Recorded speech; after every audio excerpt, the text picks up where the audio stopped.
manufacturers are broadcasting electromagnetic waves. But I haven't mentioned the biggest and strongest broadcaster of electromagnetic waves. The biggest source of ultraviolet light is the sun.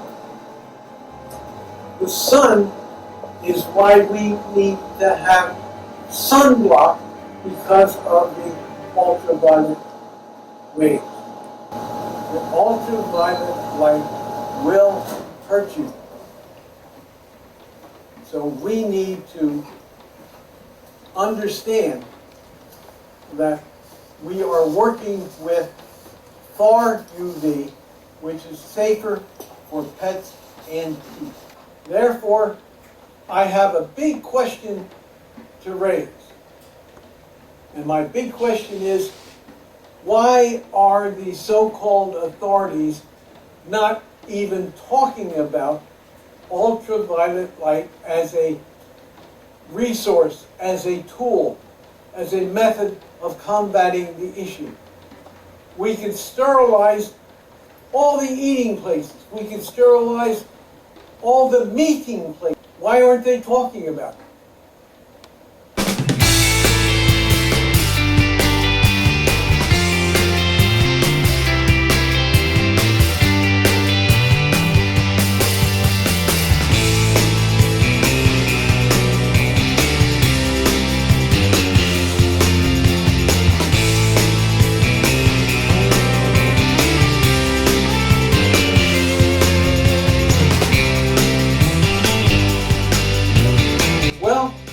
I've come up with a few thoughts on it. One, I think maybe their eyesight is bad.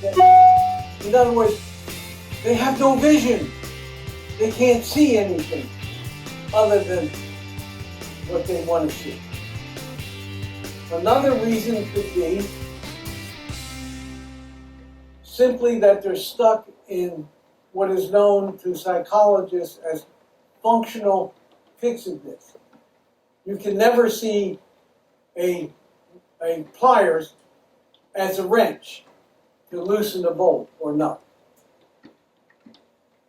Seeing a regular tool in another way as another use is one thing that maybe we need to do. If you can't make that jump to see a new use for something that we've been doing.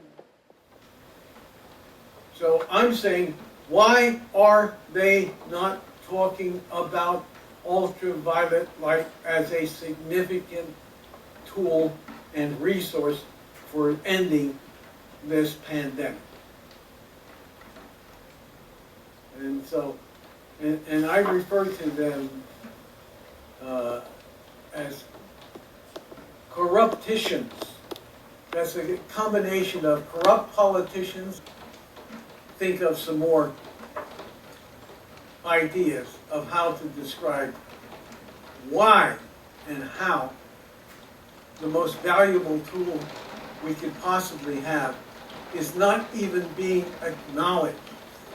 It's being acknowledged by the people who manufacture the wands. You can go to a big box store, any of them, and you'll find them. I have, over a year ago, I have sent this information on this page here. I have sent it to the Trump administration, to the local governor, to senators, to representatives, and my response back from all those politicians that had this information in their hands because I sent it to them. And they had it in their hands in April of last year. So they've had a year to respond to it, and they don't. UV disinfection is not a novel concept, as its effects were first observed in 1877 by Downes and Blunt when they discovered that sunlight can avert growth of microorganisms. A second breakthrough occurred in 1903 when Niels Finsen won the Nobel Prize for his research on the use of UV light against tuberculosis. Another application arose in 1910 when UV light was used to disinfect water. However, the technology was not very reliable at the time. It took further technology developments before UV water disinfection became popular again in the 1950s. Nowadays, UV light is used for water, air, food, surface, and medical equipment disinfection. Some companies even offer UVC disinfection systems for semi-critical medical equipment, such as ultrasound probes and endoscopes. Ultraviolet UVC light for disinfection has experienced a surge in popularity since the outbreak of COVID-19. Currently, many different UVC systems with varied properties that impact disinfection performance are available on the market. Therefore, this review aims to bundle the available information on UVC disinfection to obtain an overview of its advantages, disadvantages, and performance.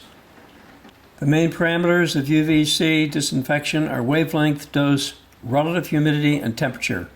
There's no consensus about their optimal values, but in general, light at a high dose and a spectrum of wavelengths containing 260 nanometers is preferred in an environment at room temperature with low relative humidity.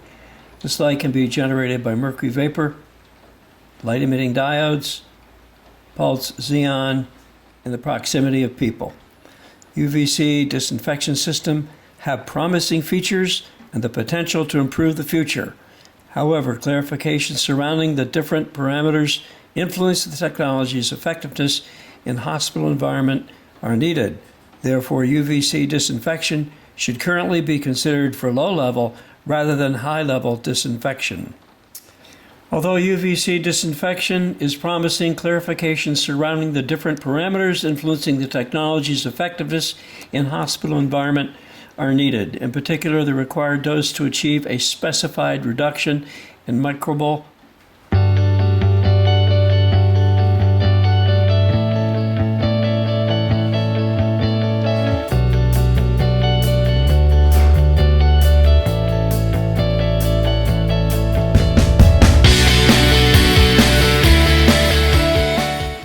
There's a group of people who think we do not need to live with colds, flus, and the coronavirus. They believe we have the technology now and will even be better in the future that could end respiratory infections for good.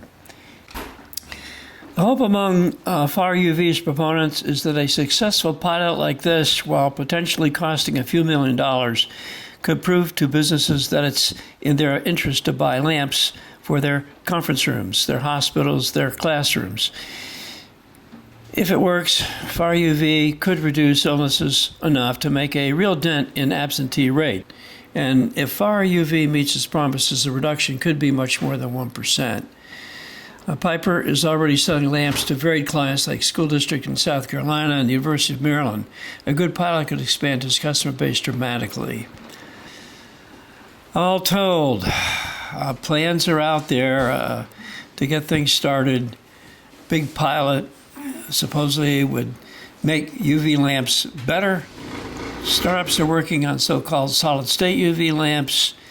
If they work, they could cause price decreases like LCDs and LEDs experienced over the years. TVs and computer monitors ballooned in size and plummeted in cost. That happened because there are millions and billions of customers lining up. So if we line up to buy these air filters, UV, then they're saying that maybe technology could provide us with what we want. Some of these politicians are ethically and morally compromised.